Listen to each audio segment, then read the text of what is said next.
Kaixo, eta ongi etorri beste yoga saio batera. Gaur, Aitonarekin Getariako portura ipuina kontatuko dizuet, eta zuek ipuinean agertzen diren mugimenduak jarraitu beharko dituzue. Prest zaudete? Ba, hasi egingo gara. Udako goiz polit bat zen. Tximeletak zelaian dantzan ari ziren.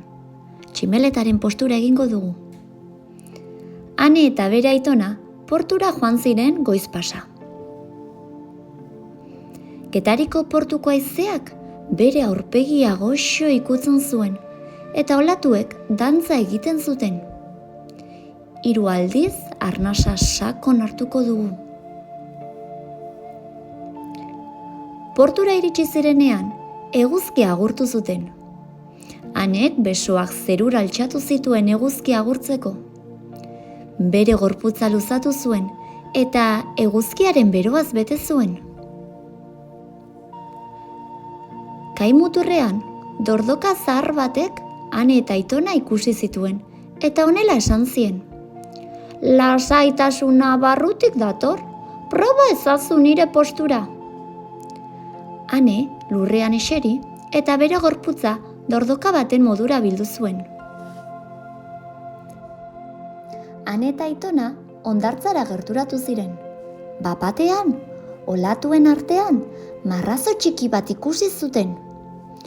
Anek bere besoak eta hankak lurrean jarri, eta marrazoaren postura egin zuen. Etxera bidean, baratze txiki batean, Aitonak zuhaitz bat aurkitu zuen.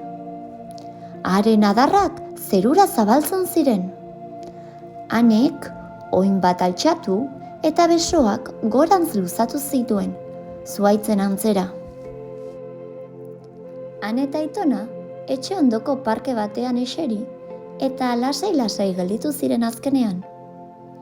Arnasa goxo-goxo hartuz eta ingurua sentituz. Hartu arnasa sudurretik eta bota ahotik. Hartu sudurretik eta bota ahotik. Horrela egongo gara pixka batean lasai-lasai.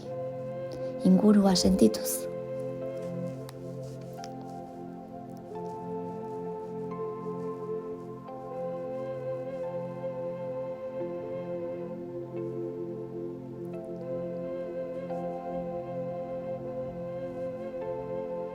Gaurkoz amaitu dugu. Hurrengora arte!